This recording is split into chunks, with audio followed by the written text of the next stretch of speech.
Hi everyone, and thank you for joining me today. You are at regalstamping.com, and this is my YouTube channel. My name is Krista Thomas, and I am a Stampin' Up! Demonstrator. And today I want to share with you something that I made for one of my swaps at On Stage, which is Stampin' Up's mini convention. It's the On Stage Live that I went to in Portland, Oregon. And the card that I made was this unicorn card using the stamp set called Leave a Little Sparkle. And that is in our annual catalog right here. But what I want to focus on today is how I did the brick part down here. Okay, so the products that I needed in order to do this were the Pattern Party decorative masks, and these are in the annual catalog. I used the brick background or mask, and I used our Pigment Sprinkles.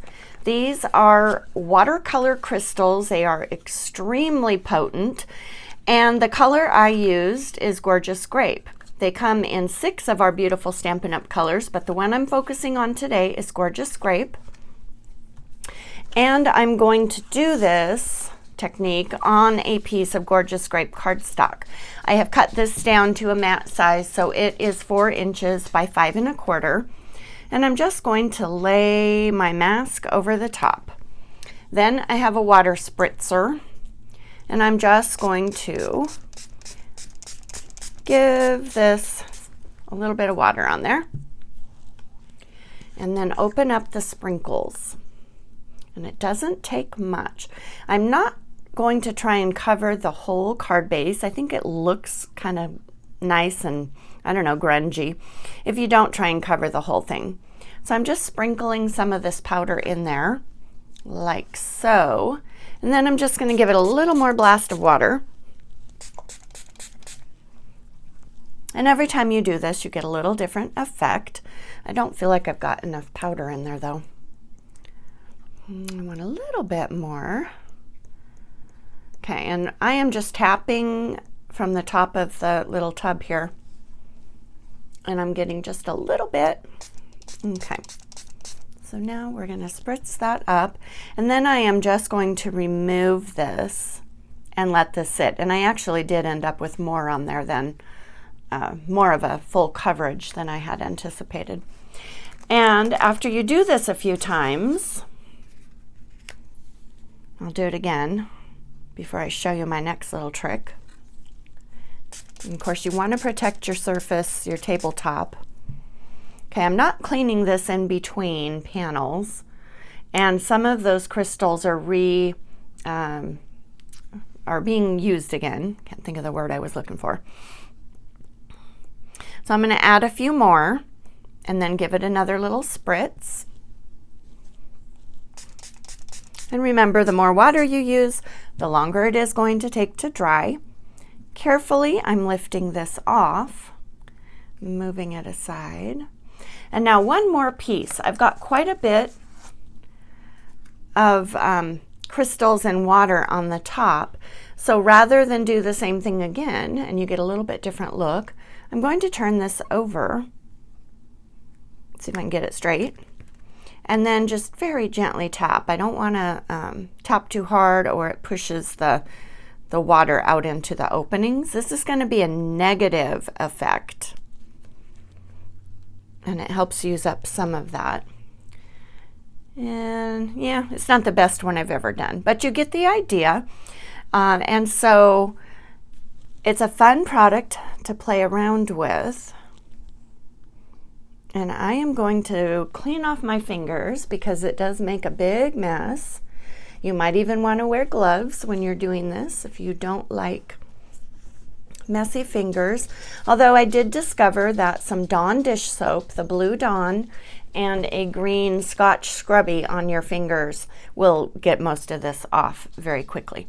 So I'm going to pause the video now and go get another placemat because I feel like this is too wet to work on. I want to try this in another color, the Mango Melody color. I don't know. I'm thinking it might be kind of pretty. So hold on, I'll be right back.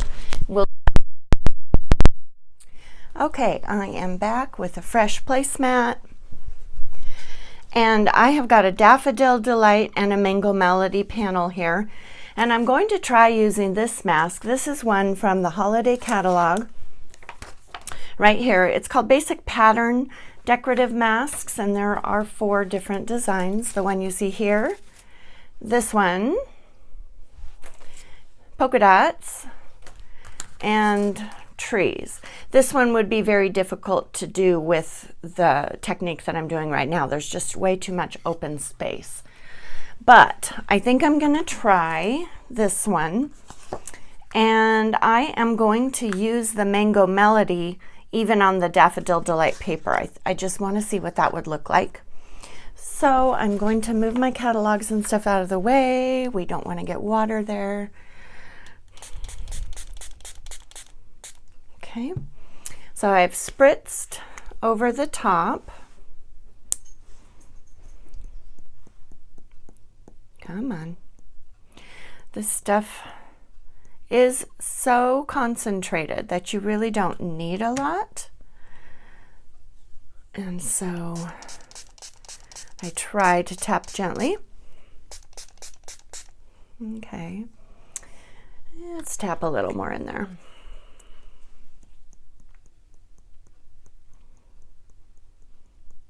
And again, I'm not trying to cover the whole panel. If I wanted to do that, I would just use one of my sponge brayers. I kind of like the way the water crystals leave light and dark areas, and it just, ooh, that's pretty. Kind of adds some visual interest. Okay, I'm liking that. Okay, let's do this again now on the Mango Melody and just see what the difference is.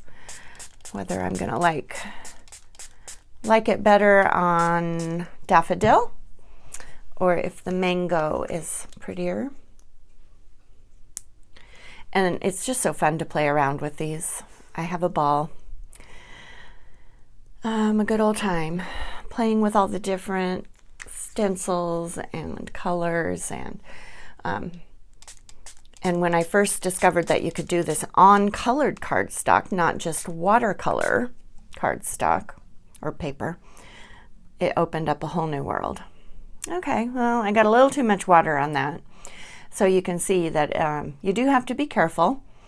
And some of the more open, larger opening panels don't work so well. I'm going to just get this out of the way, clean off my fingers. Okay, I want to show you a couple of panels that I did with multicolors.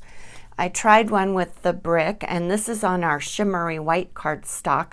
I used the Bermuda Bay, the Gorgeous Grape, and the Granny Apple Green. I know there's yellow in there, but that actually comes out of the Granny Apple. And so I just kind of sprinkled colors here and there, and using the reverse brick. So the top of the stencil that had all the leftover powder on it, I flipped it over, and so that's how I did that. I thought that was kind of pretty. Then I wanted to try the cloud stencil that's part of the Pattern Party Decorative Masks. Let me show you the other ones in that, just in case you're curious. You've got the clouds, and then you've got the diamonds, and then this big medallion. So I wanted to try the clouds because I was using the unicorn stamp set for my card, and I just wanted to see what it would do. And I probably should have just stuck with one color, but I did use the Granny Apple Green and the Gorgeous Grape on this one, and you can kind of see the different tones I got. The openings are quite big, and so you do have to be kind of careful, but I wasn't real impressed with this one. And I'll continue to play around though. So the card, let me show you the card again. I'm not going to lay it down in my mess. Again, it was using the Leave a Little Sparkle stamp set. And I kept it pretty simple because I was making a bunch of these for swaps. And what I did, here's one of the panels that is dry now. What I did was cut diagonally, and I got 2 pieces then out of each panel. And then I just cut a strip of Granny Apple Green and glued it along the edge here and then trimmed the ends. And then that just went on the card. So it added some visual interest. And the thing to note about the purple, the Gorgeous Grape Pigment Sprinkles, is that you get some green in it if you get it too heavy. And so I don't know if you can see that in here, but I've got a lot of green. So that was my inspiration then for pulling in the Granny Apple cardstock and the Granny Apple sponging. So it's just fun to play with these sprinkles, and if you want to order some, you can go to my Stampin' Up! Store at Krista Thomas, KristaThomas.stampinup.net, and you can order the pigment sprinkles. And the order number is 149663. So thank you for joining me today. I hope that you will get some of these pigment sprinkles and have some fun. Thanks for stopping today. I'll see you next time.